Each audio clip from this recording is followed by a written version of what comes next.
cheese making taste test. Good morning, Wolfpack fans. Yeah, I wasn't going to let that play out. It's Saturday morning. It's a rare game day podcast for us, but I figured we'd get one in before the game started. Will, have you had your coffee yet? Are you ready to go? Oh, I've been sipping on coffee since 6:30 in the morning or so I'm ready to roll. Nice. How are you feeling about this game? Straight away. We are going to win. It's going to be convincing. No, I don't know. Man, if we win convincingly, people's heads are going to explode. Like, nobody's going to know what to think. It'll be, if we win convincingly, I think the only way I see that is if they are really depleted. And then it's going to be W with an asterisk, right? And like, we'll never, it's like we beat Wake Forest and we dropped like 6 or 10 spots in the Bill Connolly's S&P Plus. Like, it's like, you can't do anything right now for us. You know what is happening right for us, and I know you saw it too this morning. I turned on College Game Day, and it was the most, I'm not saying it was glowing, but it was the most positive thing that College Game Day has said about us in like 5 years. And it was basically like, it could be pretty good. Yeah. I was like, this is great. This is what I want. It was so close to neutral, it was baffling. Yeah, like I didn't, it's crazy. I didn't understand it. By the way, I'm watching Game Day right now. What is going on in the background there? They have are those like tents that they have set up? It looks like, I don't know. It's like I turned it off color. once they said good things about us and walked away. Wasn't going to ruin that mojo for Saturday morning. Well, I will say they hit the thing that I think everyone's going to focus on, right? Is can this run game replicate what it just did to Wake Forest against Virginia Tech? And if it does, I think we win this game, or we are at least very, very close. I don't know. I'm still hesitant about Hockman at quarterback and nervous there, but it's like we don't even know who we're playing really on the Virginia Tech side. Yeah, I think that's the biggest thing. Like we've been saying all year, every one of these games on our schedule is a 50-50 game. Right? I feel like, and given that we showed out a little bit, I feel pretty good about what we have and what we can do. The question for us is going to be from our side, is that the norm or was that, some aberration? I don't know. That's what we're going to see. Want some level of consistency before I really settle in and feel good about it. But, I think if any of the rumors about the amount of Corona situation that's happened at Virginia Tech are even partly true, I think that bodes well for us because it's going to be their first game, and most of these teams after their first game have not looked prepared for their first game. And that's kind of what I think about it. Just the only thing I think is settled for them, which could be a difference maker, is their special teams. They've got a good returner. I don't have anyone's names because we were smart and didn't do any research ahead of this. But I was watching their highlights last year, or their condensed games. I watched the UNC game and the Virginia game because I thought maybe those would be kind of similar elements that we might see on our side of the ball. And what I noticed was that they've got a really good punt returner who can flip the field.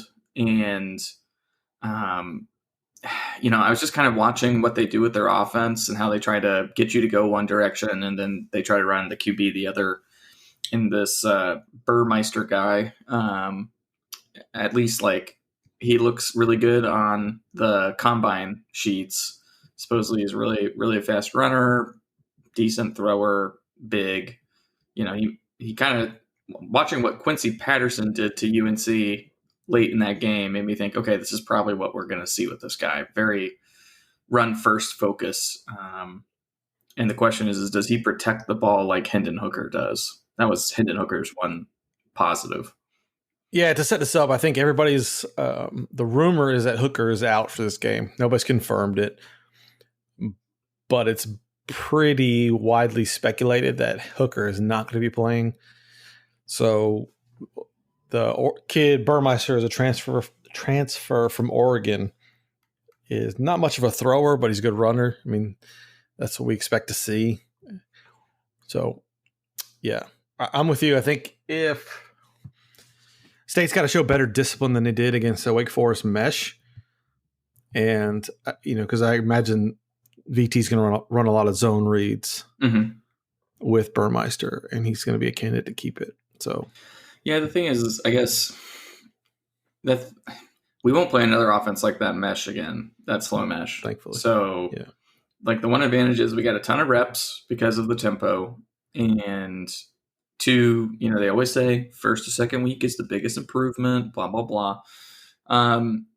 If we see our guys just be more disciplined on the edge and, not having to basically, I feel like Wake just tries to get you to be impatient, like they're just trying to suck you in and then let the guy bounce outside or hit the slot, typically is like almost always where all their slot passes go after that match. So I don't know. The thing is, like, I kept trying to watch the Virginia Tech offense, and I just, I grew up a Virginia Tech fan, but I haven't watched the Fuente years, and I'm just watching it. And I'm like, I don't even know what they're doing. It's like some drives, they are like lights out.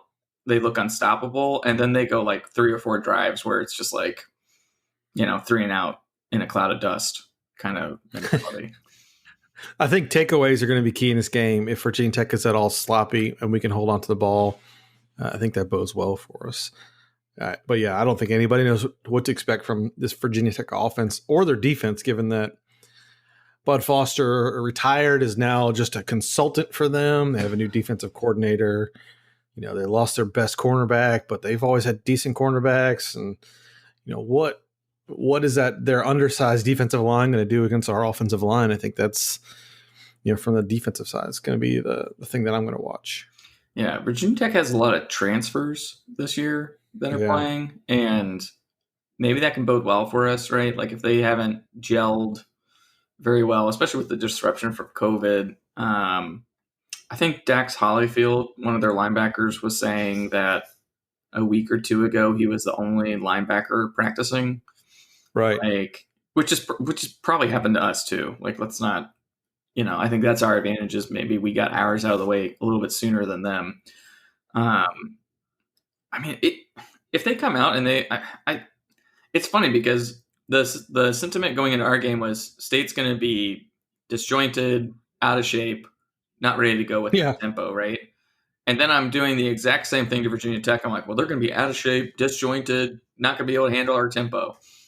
Well, to be fair, everybody else has been like that, though. Like most of these teams on their first game have looked, like Navy did their first game. They've looked just like a mess. Yeah. I don't know how we didn't, but I think that was the advantage, though, right? We saw how bad everyone looked, and I wonder if they like came back to practice and they were like, we got to hit, and we got to, I don't know. Possible. It certainly is possible. You mentioned the linebackers for Virginia Tech. The rumor is that one of our linebackers is out for this game. I don't think anybody knows who, but if you're going to lose somebody at a position, linebacker's probably an okay spot to do that. I guess.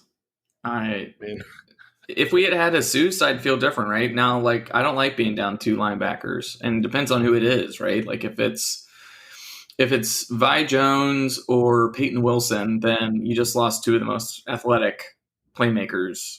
It's not going to be both of them. It's one of them. Well, no. What I'm saying is, like, I feel like we need every athletic playmaker. So to me, it's like losing one of them hurts more, right? Vi Jones makes arguably the game-winning play last week, causing that fumble.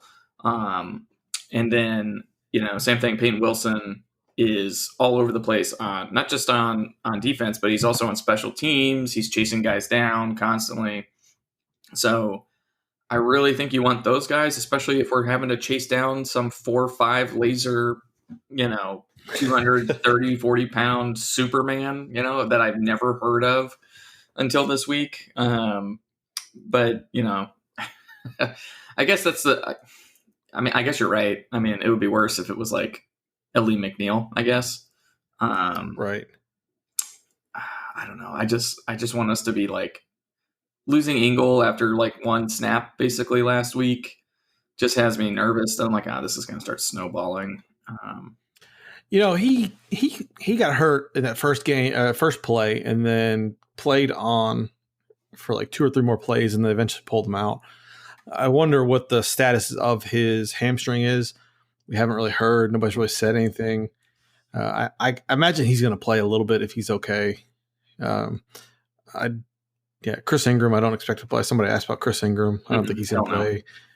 And CJ Riley, it's possible. He had a recovery thing last week, and don't blow our sources, man. I'm not going to say too much. He was purposely held out last week, but he's supposed to be okay. I don't know how much he's going to play. They're going to probably ease him back into it. But just tell me, is Chris Scott going to be playing or not? I'm not even watching if he's not playing. I don't think it matters because we're not going to throw the ball at all if we don't have to. I think.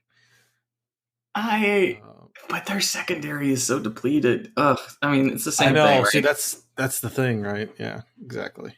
I could see us though. I mean, look, if the ground game is effective and if we can survive, this is what I was arguing. We're not even arguing. I guess James and I basically agreed for the most part. If we can live with those short passes and just playing safe on the outside, and the run game is just going to keep being effective, then great. I mean, you don't have to put him, in tough situations. So if there's just a part of me that just watched what UNC did to them, though, and they are just so susceptible to, even when they were good last year, to deep shots if you could get them open. We started off the Wake game hot, right? I think we scored. Did we score on the first 3 drives? Or was we did? Yes. Yeah.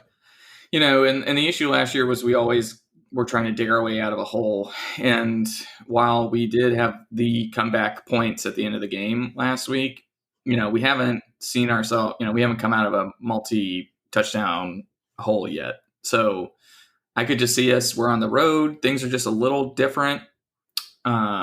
Things don't go our way, and if we have to start relying on Hockman to throw, I guess my expectations for the game just kind of drop dramatically. And I don't know. I just can't get over the point spread for this game. I just don't understand it.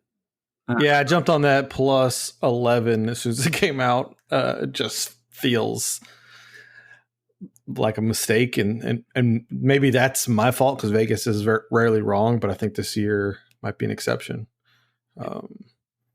Like if the line made me think that it was like, oh man, like Aleem McNeil must be injured, and like 2 or 3, like I can't understand it because I could say the defense was not great last week, but like, is Wake like Syracuse? They didn't look that bad. Like Wake looked like a decent ACC team that can fuck you up if they get a chance. I felt like that was mostly.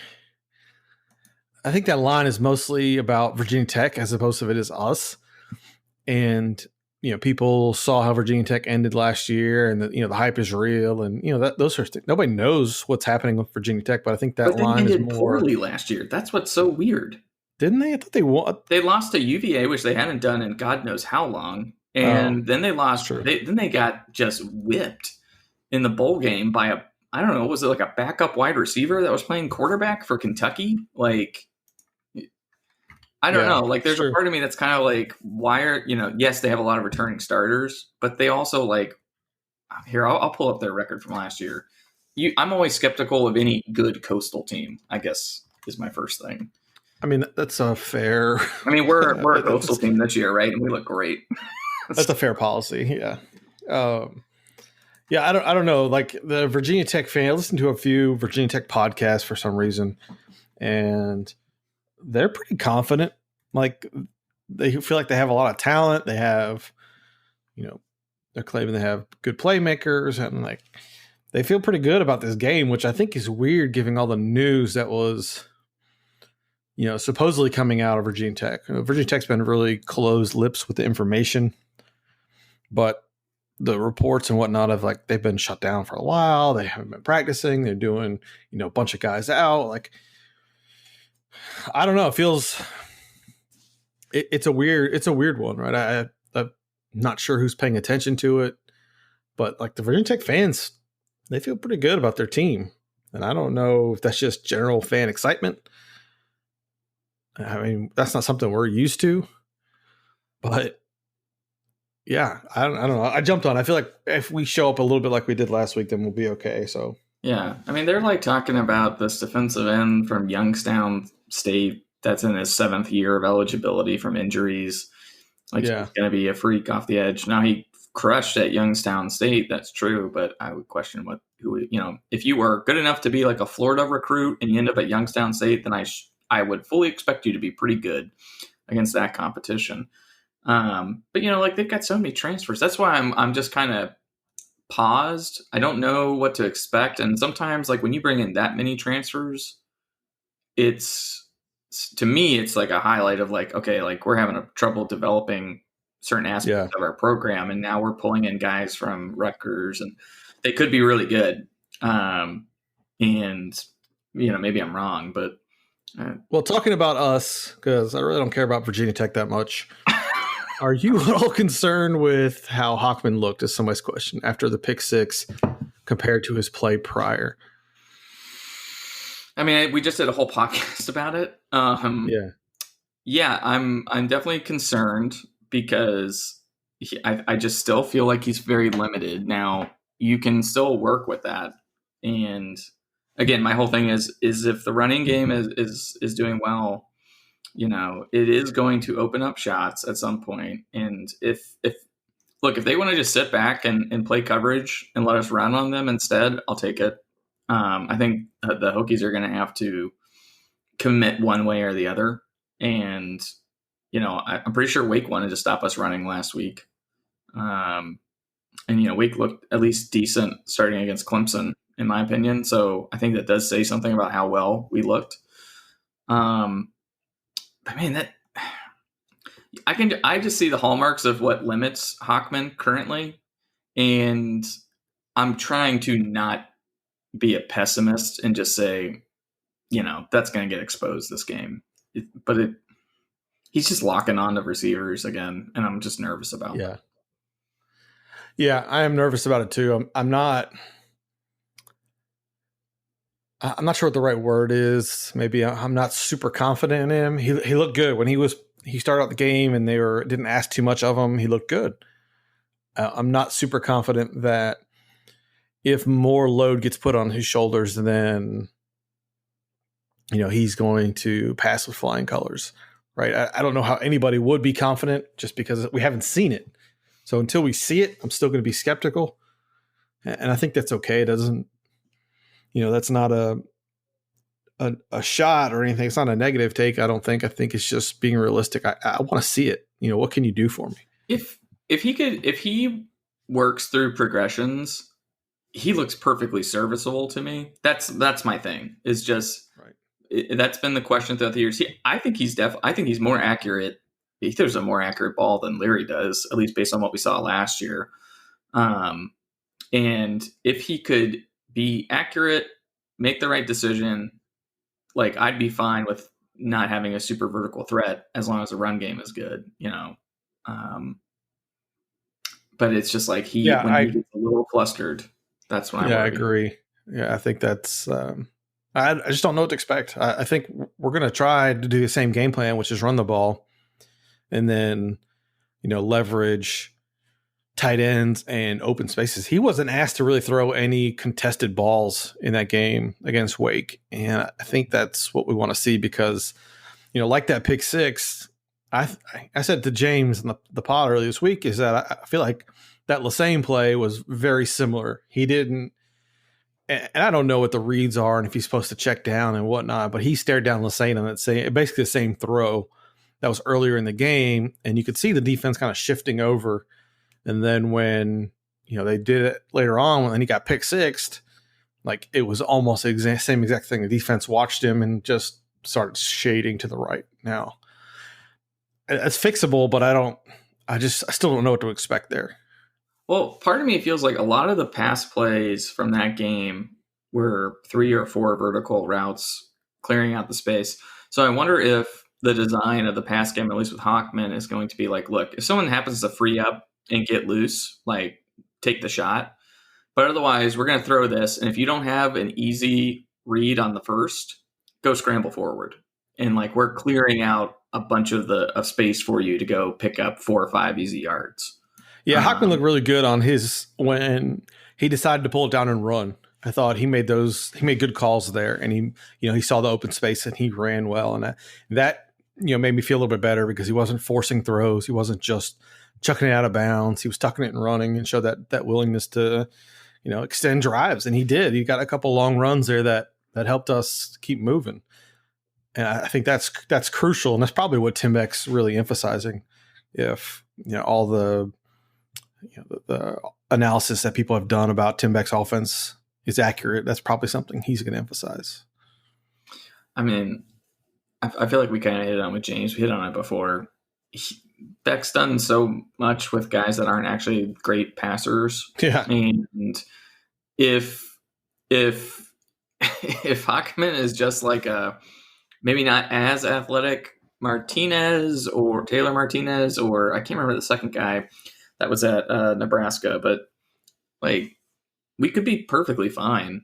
And like if it works, it works. I don't, unless Leary like really turns it on and shows that he's a much better quarterback, like I'm fine with the gamer mentality, how physical Bailey Hockman can get. I just worry that I don't know. I think that's just a State fan. I mean, just wants to worry about the quarterback. Yeah, it's classic State fan. I mean, I feel the same way. He looks so good that I don't want to get overconfident about it, right? I mean, he had 1, maybe 2 mistakes, but really, he looks solid. And to me, I don't care who's the quarterback. I want to win games. So whoever doesn't do anything stupid, whoever they feel like can get the most production out of, then let's do it. And Hockman showed me then nothing that said he couldn't get production. I mean, he put up 45 points. That's pretty damn good. I'll take that all day. If he puts up 45 today, we're probably winning. Well, I mean, yes. I think the one thing I'm trying to think back, like, mobile quarterbacks have always felt like they've always given Virginia Tech problems in the past. So, maybe that's going to be the game plan. Just keep moving, and, something will free up, I guess. It just looks so easy against Wake Forest that you're just like, yeah, it was just too easy, right? So like you almost feel like I have to take it with a massive grain of salt. So that's why I've been thinking all week. I'm like really excited about this game, and on paper you shouldn't have to put him in too bad of a situation because your line, you're facing a smaller Virginia Tech line. Their linebackers sound like they got hit by COVID pretty hard. Can we get out of this game with how many attempts did he have last week? Hockman, 26, I think. Yeah, like if you're winning and he's only throwing 23. If he's throwing the ball 23 times, like I'm guessing we're winning this game. If he's not being asked to do much. Yeah, that's probably a fair. It's probably a fair point. I hadn't thought about it like that, but and that was a game we had a lot of plays too. Right? Wake had 85, we had 78. I mean, that's a ton of plays in that game, and he only threw it 23 times. Yeah, that's what I'm saying. Like if we have a 2-to-1 ratio like that, I'm pretty excited. If Ricky Person is the best quarterback on the field, I'm feeling good about that. Ricky Person was the best quarterback on the field. 1 for 1, touchdown, perfect passer rating. I don't know, it was like 400. He's just unstoppable in that Wildcat, All right, so speaking of Ricky Person, somebody asked us, Mahesh asked, who's better running back, or is Ricky the best running back? Yes. I'm telling you, he can do everything. That's why he's so good. He is so versatile. It's just always been health. He and Knight complement each other really well, I think. And they do. I think they do complement each other. I will say that you've been on the Ricky bandwagon for a while. I think, that game against Wake was the first time that I've seen him maybe healthy since his like junior year high school film, right? I mean, he looked really good, and I think Bam's still the better back, but I think you're splitting hairs because they're both really good. I mean, Ricky when Ricky really trucked that dude on the sideline, I think it was the second half when that was. I was like, that kid's back, and Knight's gonna beat him in a foot race. What I like about Knight is he gets skinny. Like you just see him kind of turning sideways and getting through holes that Ricky may not. Ricky might have to power through. And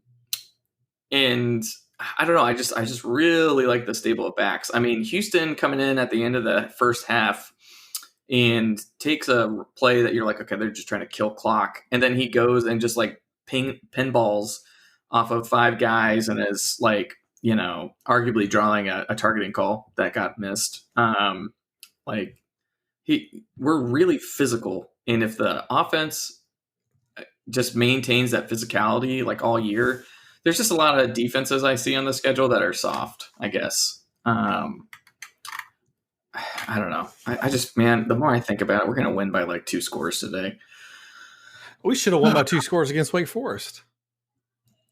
I haven't seen us run like that. When's the last time you saw us run that well? I was going to say, I was thinking about this.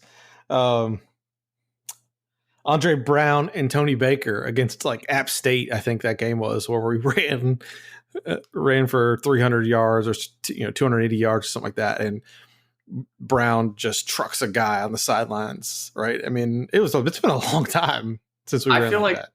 Yeah, the last time I can remember that was, what was the year that Wilson, I want to say like Jamel Eugene and someone else, like they just ran roughshod over UNC. Like, I just haven't seen us like look that smooth. I mean, that looked like again, it's first week and it was Wake Forest, but it looked like what an elite running game looks like versus, last in the league. Like that, they just looked so smooth and how they were moving the line, how the guys were just shutting blocks, getting to the second level, even getting to the third level.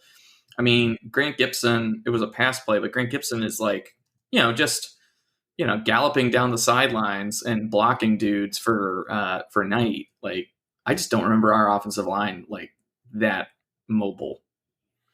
Yeah, even the game where Jacoby Brissett ran all over UNC. Oh, what a sexy game.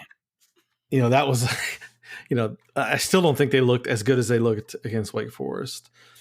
The other one I was going to say was the Matt Days game against Wake Forest in Winston-Salem in 2015, 2016. I'm not sure what year that was. I think he had 170 some yards, and it was just like 205. 205. There you go. Like, I remember that game. He was unstoppable. He was awesome, and they couldn't stop us. And we just cruised an easy win. But again, this is a better Wake team than that team, and I think the running game still looked better. I think that's crazy. That's crazy to me. Did you happen to listen to the clips from the Cover 3 podcast? No. Well, I listened to the interview with Will Healy, which was really good. And then I did not have a chance to go back to the Cover 3. Okay. I'm going to insert those right here. So I'm going to pause this for a second. All right, I got these recordings uploaded. We were talking about this morning, game day, gave us a lot of positive pub.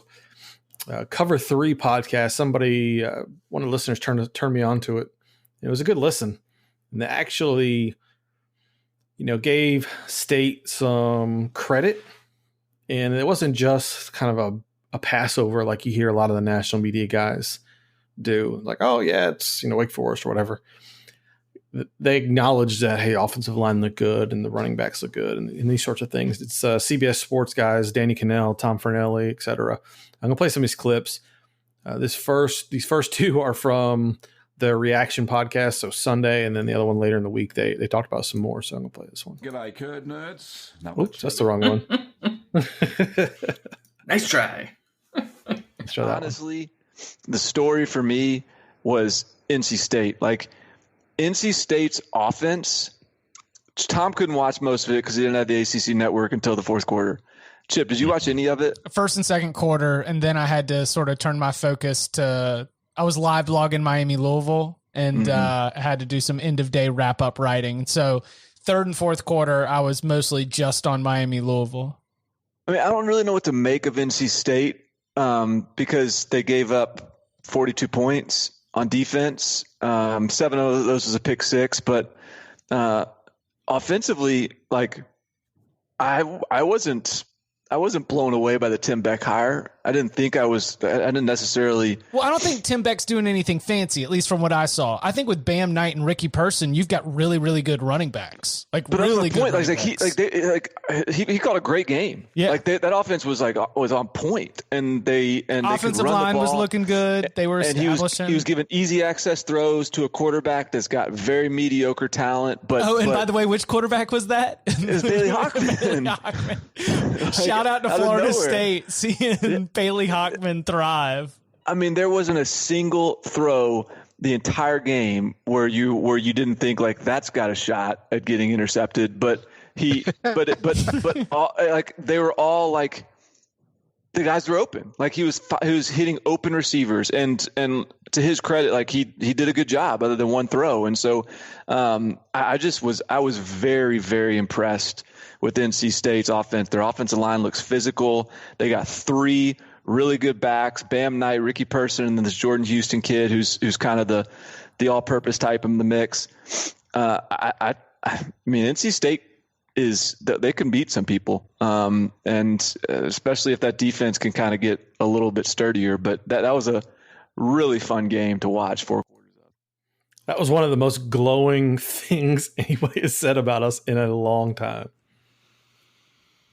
You know, Dave Doran, he said it all along. Just give me money, Debbie, and I'll make us look good. That's what that sounds like to me. You know. Here's the follow up from that conversation. I thought was pretty funny too. I'm gonna go. So I don't know. Would you all consider Dave Doran heading into the season being a hot seat kind of guy? Absolutely. Okay. Yeah. So yeah. I'm applying some Dave Doran hot seat principle. And Wake Forest, Wake had won the last 3 in this series. So your in-state rival, like it used to be a game that always would just go back and forth. You win on your home field, you lose away, and that's just kind of the way the series was. But with 3 straight and the potential of going 4 straight, that would be 2 wins in a row in Raleigh against Dave Doran. I think that as much as we think about North Carolina, it's one of those seasons where I will be on NC State against the spread against UNC. Because those are going to be the games that matter a whole lot to those NC State fans. They're not expecting an ACC championship, but wins against in-state opponents, boy, that can go a long way. New principle, Dave Doran backed into a corner. It's not quite Gus Malzahn. He's wrong. I expect ACC championships. That's what I was going to say, yeah. Dave Doran backed into a corner. That's what he went on to say, and then they moved on. But again, like... cool. Like I like the conversation, right? It's people that are paying attention to us and they hadn't previously. I think I might have these next couple clips out of order, so let me double check. I want to give a shout out to all our listeners because I was complaining on Twitter. Yeah. All right, here we go. My number 2 story. This is from the following podcast. NC State will not be the worst team in the ACC this year. Yes. I thought, we talked about it on the reaction pad. I only got to see the fourth quarter of that game, but my concern with NC State coming into the season was obviously its offense, considering how horrible its offense looked last year, scoring only 16 points a game in the ACC. So for them to come out the way they did, put up 45 points on Wake and get that win, I think is huge. And we were talking about stinky lines earlier with that Tennessee-South Carolina game. Make a mental note, listeners. Virginia Tech coach Justin Fuente said earlier today that with things going on with their roster, he's not even sure Virginia Tech is going to be able to play this week. NC State is currently a 7-point dog against the Hokies on Saturday, who haven't played a game this year, who might not be able to play this week. So I know we've talked about it. We don't want to put bets in too early, but maybe this is a situation where we might want to do it.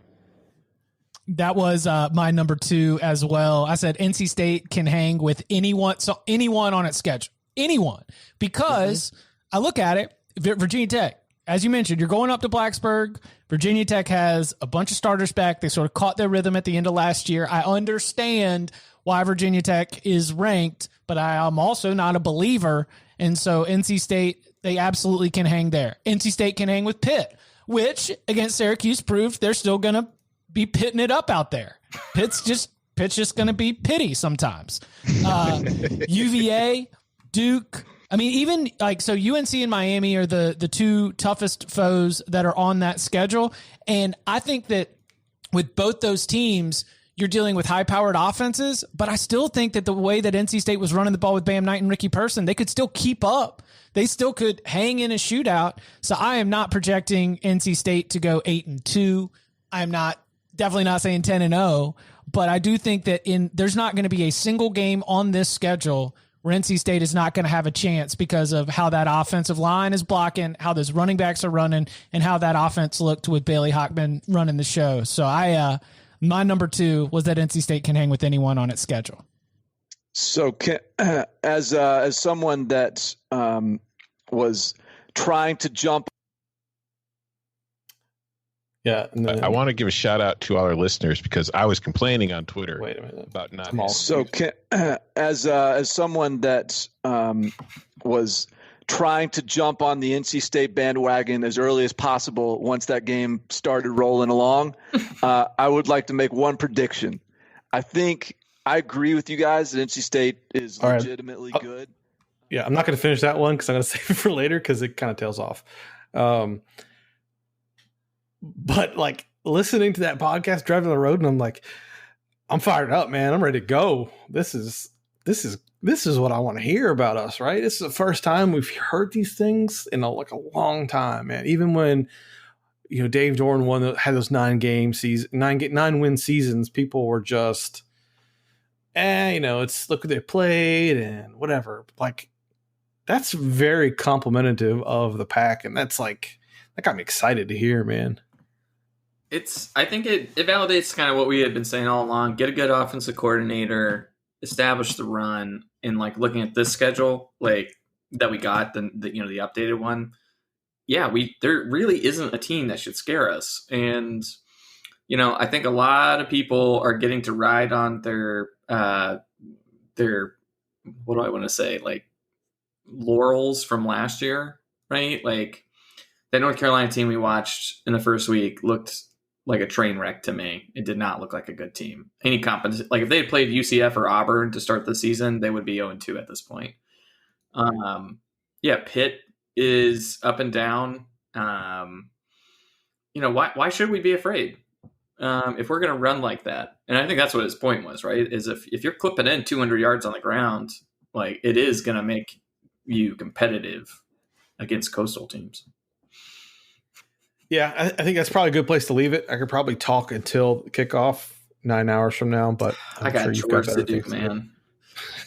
I've told you my philosophy on game day is always make sure that you get a full day of chores or yard work or something that's productive so that if State does get their doors blown off or they lose heartbreakingly at the end of the day, you can at least be okay, well, at least I accomplished something. So, yeah, I was up early this morning. I got a lot done, so I'm pretty amped about that. The last question, I should have one more question for you. How many Spurtle ads are we going to see? Oh, God, I hope 3. Over under, I'm going to say, I guess 1.5 is the number. So I don't know if Lucinda's Kitchen can afford 2, but she must have made a killing last week from people like me that were I'm buying that.